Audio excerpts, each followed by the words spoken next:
So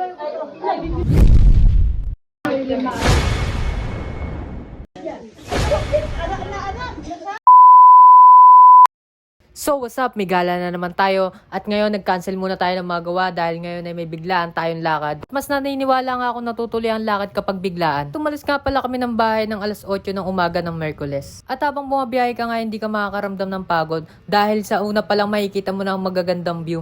Dito nga sa bandang Ipugo medyo nahihirapan na ako dahil nagbumoist nga ang aking helmet sa sobrang lamig. At dito ngay nagpahinga muna kami sa bandang Bondok Province. At bumiyahe na rin kami agad at dito ngay nakarating na kami ng Banawe. At dito ngay alas 6 na ng hapon, halos padilim na at lalo nga tumitindi yung lamig. At dito ngay nabutan na kami ng gabi at sobrang lamig na nga dito, halos nahihirapan na nga kami mag-drive. At kung mapapansin nyo nga halos walang katao-tao dahil nasa tuktok na kami ng bundok. At buti nga nakakita kami ng maliit na tindahan dito sa taas ng bundok. At dito nga makikita nyo na sobrang lamig na talaga. At dito ngay nakita namin yung bayan ng Mountain Province at dito na rin kami nagpahinga. At umalis pala kami ng alas 8 ng umaga dito sa Mountain Province. At ayun, nagtuloy na nga kami ng biyahe at 1 oras mula rito hanggang turning point ng Buskalan. At nagalmusal na rin kami rito dahil malapit na kami sa Buskalan. Grabe, sobrang solid ng pagkain dito, kasing solid ng presyo. At bago ka makapasok at makalabas ng Buskalan, need muna natin mag-login sa checkpoint. At dito pala nililista ang mga noisy person like me. After 25 years sa wakas, nakarating din tayo ng Buskalan. Grabe, sobrang layo. At dito nga ay kumuha pa kami ng tour guide dahil first time namin makarating dito. So yun, kung makikita nyo nga si Kuya Kim. At dito nga ay pagod na ako. Grabe, sobrang taas pala ng akyat mo bago makita si Apo Angud.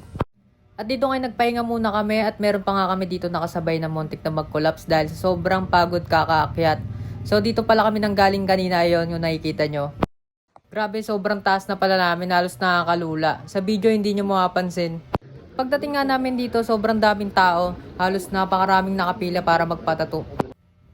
At sa wakas nakita rin natin si Apo Angud. So ayun, medyo marami pa siyang tinatatuan. Pero nakapila na rin tayo. At habang palapit na nga ng palapit, halos medyo kinakabahan na ako.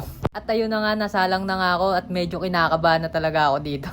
Isang karangalan para sa aming mga tattoo artist ang matatuan na nag-iisang legendary tattoo artist at pinakamatandang mambabatok at ang swerte natin dahil nandito sa ating bansa. At syempre hindi mawawala, magdidikitin pala tayo ng ating sticker dito sa wall ni Apo Angud. At dito pala natatapos ang ating mini vlog. Babalikan ko tong lugar na to. At yun, hanggang sa susunod na rides, yun lang, peace out.